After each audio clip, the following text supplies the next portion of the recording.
Oxford University's 800-year history had never witnessed such profound silence. Professor Harrington had just declared, Africa has contributed nothing to human civilization. Ibrahim Traoré rose from his seat as 500 academics held their breath, but no one could have predicted that his words over the next 10 minutes would go viral and end the professor's career. The Sheldonian Theatre at Oxford was packed that March afternoon. It was meant to be a routine lecture on global leadership in the 21st century featuring various world leaders and academics. Ibrahim Traoré, president of Burkina Faso, had been invited as part of the university's African Leadership Series. He sat quietly in the front row dressed in a simple dark suit, taking notes as various speakers presented their views on development, democracy, and international cooperation. Professor Edmund Harrington took the stage at 3:30 p.m. A man in his late 60s with silver hair and wire-rimmed glasses, he commanded respect through decades of published work on European history and civilization. His introduction was glowing. Rhodes Scholar, author of 12 books, holder of 3 honorary doctorates. As he began his lecture on the foundations of modern civilization, his tone was confident, almost dismissive, as if the conclusions he was about to present were beyond dispute. When we examine the pillars of human advancement, Harrington began, his voice echoing through the historic venue, we see a clear pattern. Mathematics from Greece, law from Rome, philosophy from Germany, industrial innovation from Britain. He paused, surveying the audience over his glasses.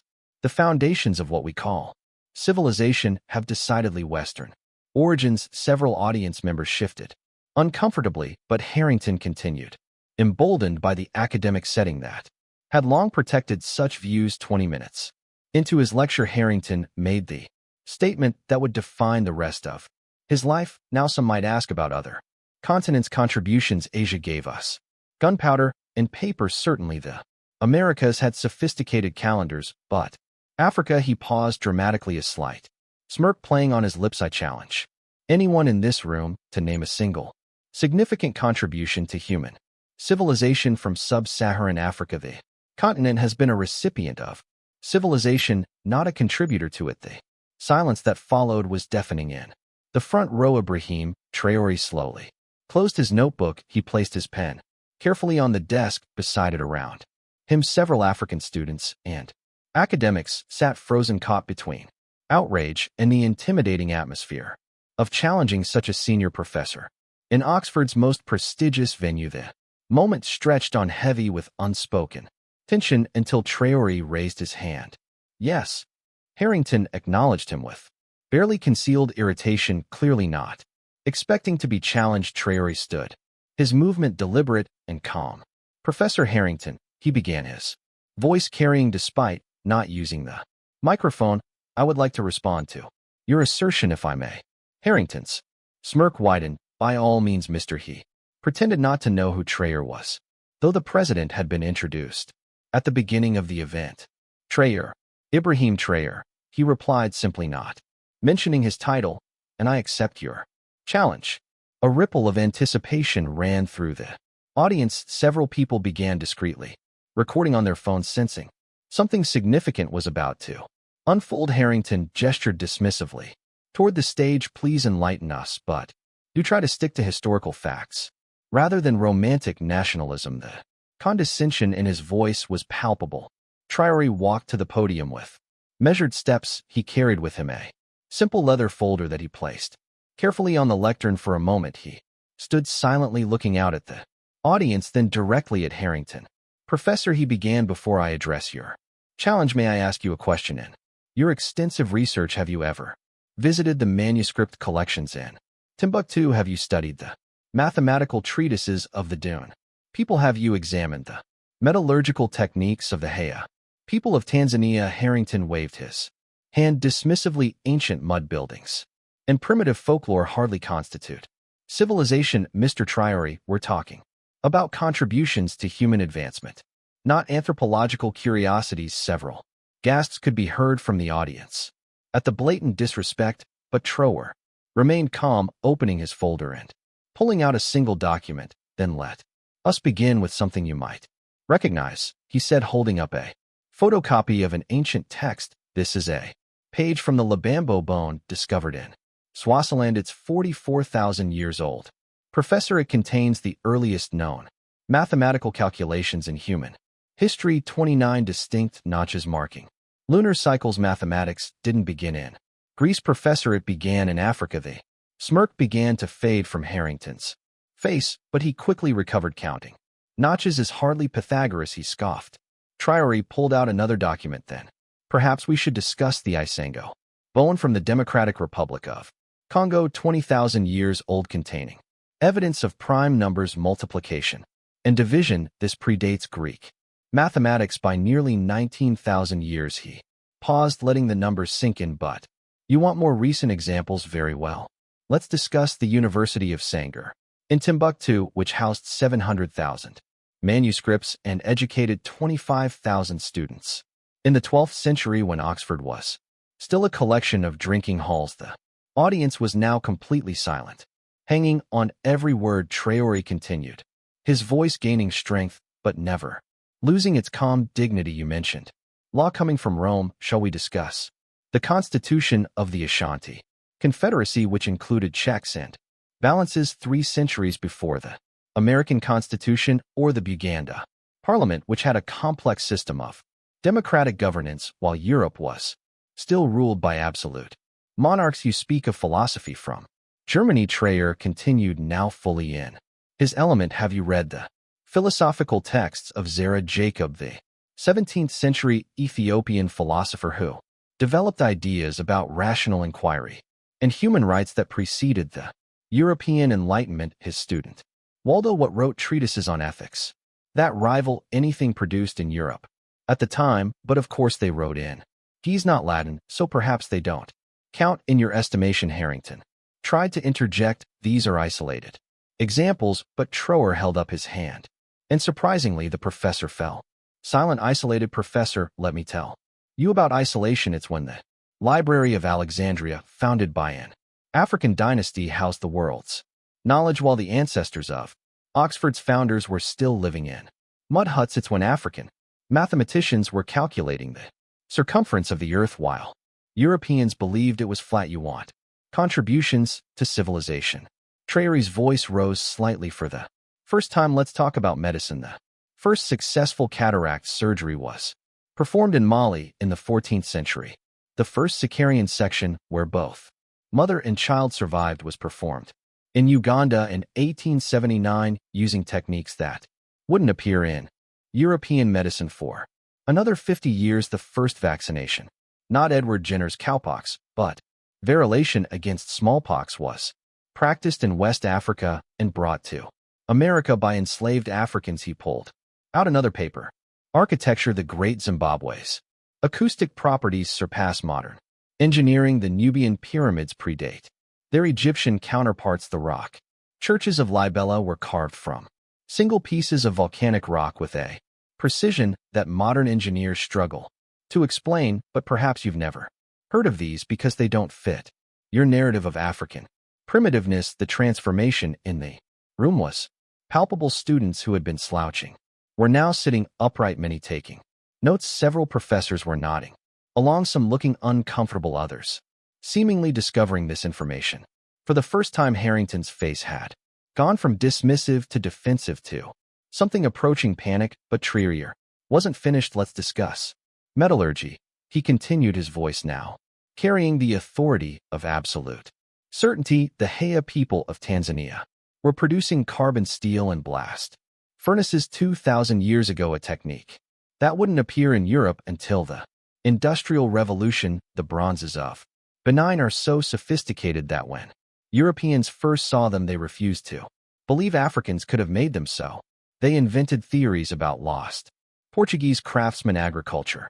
Africans domesticated pearl millet, sorghum, African rice, yam, blackeyed peas, watermelon, and okra. They developed complex irrigation systems in the Sahel that sustained cities of hundreds of thousands while Europe was experiencing the Dark Ages. The terrorist agriculture of the Dune people has sustained communities for over 1,000 years in conditions where European farming methods fail within a season. Traoré paused looking directly at Harrington, who was now visibly sweating despite the cool temperature of the theater, but, perhaps most importantly, Professor, let's talk about Ubuntu, the philosophical concept that I am because we are while European philosophy was obsessing over individual rights and conquest, African philosophy was developing concepts of restorative justice, collective responsibility, and human dignity that the so-called civilized world is only now beginning to understand. The tragedy, Professor Harrington Traoré said, his voice now soft but piercing, is not that Africa contributed nothing to civilization. The tragedy is that scholars like you have spent centuries actively erasing, ignoring, and denigrating those contributions when the library of Timbuktu was at its height, housing more books than any European university. Your ancestors called us illiterate when our astronomers were tracking the movements of the stars. You called us superstitious when our healers were performing complex surgeries. You called us witch doctors. He picked up his folder and pulled out one final document. This, professor, is a letter from Cecil Rhodes, founder of the scholarship that perhaps funded your education. In it, he explicitly states that African history must be suppressed to justify colonization. Your ignorance isn't accidental, professor. It's the result of a deliberate, systematic effort to erase African contributions to human civilization, and you've been perpetuating it for 47 years. The silence in the theater was absolute. Harrington stood at the side of the stage, his mouth opening and closing, but no words emerged. Traoré wasn't quite finished. I could continue for hours, professor. I could tell you about the astronomical calculations of the Dune, people who knew about Sirius B centuries before Western telescopes could detect it. I could describe the complex fractal geometry in African art that predates Mandelbrot by centuries. I could explain how the call and response tradition of African music became the foundation for jazz, blues, rock, and virtually every form of popular music. But I think I've made my point. Traoré concluded, the question isn't whether Africa contributed to civilization. The question is why you, a professor at one of the world's most prestigious universities, don't know any of this, or worse. He paused, making eye contact with Harrington. Why you know it and choose to deny it. The first clap came from a young African woman in the third row, then another within seconds. The entire theater erupted in thunderous applause. Students stood, then professors, then even some of the administrators, but the most remarkable reaction came from an elderly white professor in the front row. Professor Mary Whitfield, head of African Studies, stood and spoke into her microphone. Mr. President, she said, acknowledging Traoré's actual title for the first time as a member of this institution, I apologize. Your words today have exposed a shameful blind spot in our curriculum. I move that Oxford immediately review and revise our history programs to include the African contributions you've outlined. The applause renewed, even louder. Harrington, isolated on the side of the stage, looked around desperately for support, but found none. His decades of authority had evaporated in 10 minutes. When the applause finally died down, Traoré spoke once more. I don't seek apologies, he said quietly. I seek truth, and the truth is that human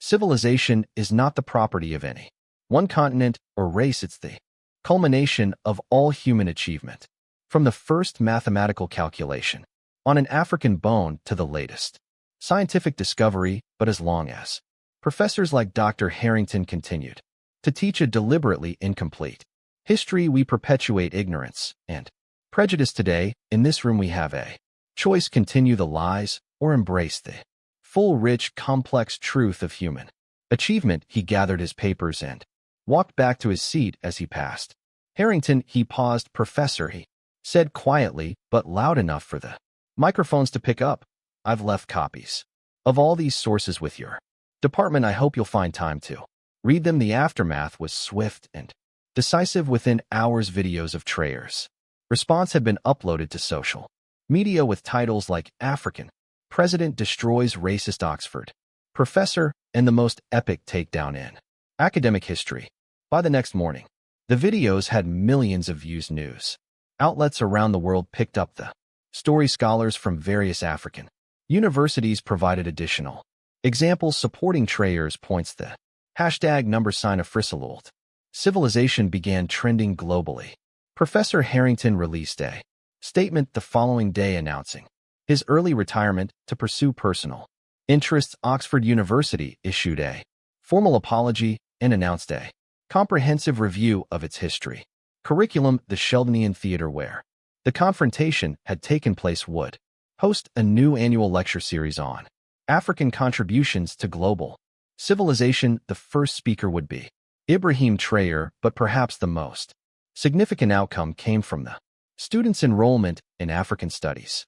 Programs surged across British universities. Young historians began traveling to Africa to study in archives that had been ignored for centuries. The manuscripts of Timbuktu, the astronomical knowledge of the Dune, the medical practices of traditional healers, all became subjects of serious academic study. A year later, Oxford University unveiled a new statue in its main quadrangle. It wasn't of Ibrahim Traoré, who had declined the honor. Instead, it was of Ahmed Baba al-Timbuktu, the 16th century African scholar whose 1,600 books on law, medicine, philosophy, and mathematics had educated generations. While Oxford was still in its infancy, the inscription read, "Knowledge has no color, wisdom has no continent, and truth belongs to all humanity." In an interview years later, Traoré reflected, "On that day at Oxford, I didn't go there intending to give that speech," he admitted, "but when Professor Harrington made his statement, I thought of all the African children who would hear such words and believe them. I thought of all the brilliant African minds throughout history whose contributions were erased or stolen. I couldn't remain silent. The real tragedy," he continued, "is not what one ignorant professor said. It's that his views were considered acceptable in an institution dedicated to truth and knowledge. How many students had sat through his lectures over 47 years, absorbing these lies? How many went on to positions of power carrying these prejudices with them? That's why I had to speak, not to humiliate him, but to break the cycle." The interviewer asked if he felt his response was too harsh. Traoré shook his head. "For centuries, African history has been written by those who enslaved us, colonized us, and exploited us. They had no interest in acknowledging our achievements. When you've been denied your history for so long, speaking the truth isn't harsh, it's necessary."